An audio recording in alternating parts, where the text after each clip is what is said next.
ആറോൽമ്പിനെ പറ്റി തങ്ങൾ പറഞ്ഞെന്താണ്? മൻസ്വാമ റമദാന, ഒരാൾ റമദാൻ മാസം നോറ്റു, വാത്തുബാഹു സിത്തമിൻ ഷവ്വാൽ, ഷവ്വാലിന് 6 ദിവസം എന്നോട് തുറന്നു നോറ്റാൽ ഫകന്നമാ സ്വാമദ്ദഹ്റ, കാലാകാലം നോമ്പൂറ്റം വരക്കണം. ഒരു 6 ദിവസം കൂടി നോറ്റാൽ 360 ദിവസം നോറ്റ കൂലിയും കിട്ടും. മനസ്സിലായോ? അത് 6 നോറ്റാൽ മാത്രമേ കിട്ടുള്ളൂ. അപ്പൊ എല്ലാ മാസം 3 നോമ്പോറ്റോ കാലാകാലം നോറ്റ കൂലി കിട്ടൂലേ? അത് കിട്ടും. ഇത് കിട്ടൂല. ഇത് വേറെ അത് വേറെ. എന്താ വ്യത്യാസം എന്ന് പറഞ്ഞുതരാം. വ്യത്യാസം ഇമാമികൾ പറയണത് 6-9 റമദാന്റെ തുറന്നു നോറ്റാൽ 360 ദിവസം ഫർളായ നോമ്പോറ്റ കൂല കിട്ടാൻ പോണ്. ഈ 30 റമദാനല്ലേ, അതുപോലത്തെ ഈ 30-ന് 300 ഒന്നിന് 10 അല്ലേ, അത് 30-ന് എത്രയായി?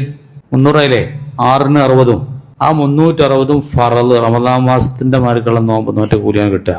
മാസം അയ്യാമൽ ബീദ് നോറ്റാല് 30 കിട്ടും. അത് സുന്നത്തോൽമിന്റെ കൂലി കിട്ടുള്ളൂ, ഏതിന്റെ കൂലി കിട്ടൂല. അതുകൊണ്ട് ബുദ്ധിയുള്ള ഒരാളും ഈ 6 ഒഴിവാക്കൂല. 6 അങ്ങനെയാണ്. അപ്പൊ ചിലർ ചോദിക്കും, അത് ചൊവ്വാല് തീരുന്നതിന്റെ മുമ്പ് നോറ്റാ പോരെ, ആയിക്കോട്ടെ എന്നൊക്കെ പറഞ്ഞ പോകും. പിന്നെ ഒരിക്കലും ഉണ്ടാവില്ല, ആ പറച്ചിലേ ഉണ്ടാവുള്ളൂ.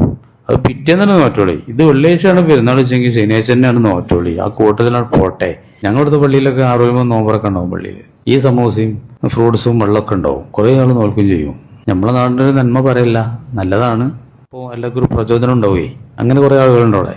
ഒരു പെരുന്നാൾ വെച്ചവരൊക്കെ ഉണ്ട്, 6 തുറപ്പിച്ചവരുണ്ട്.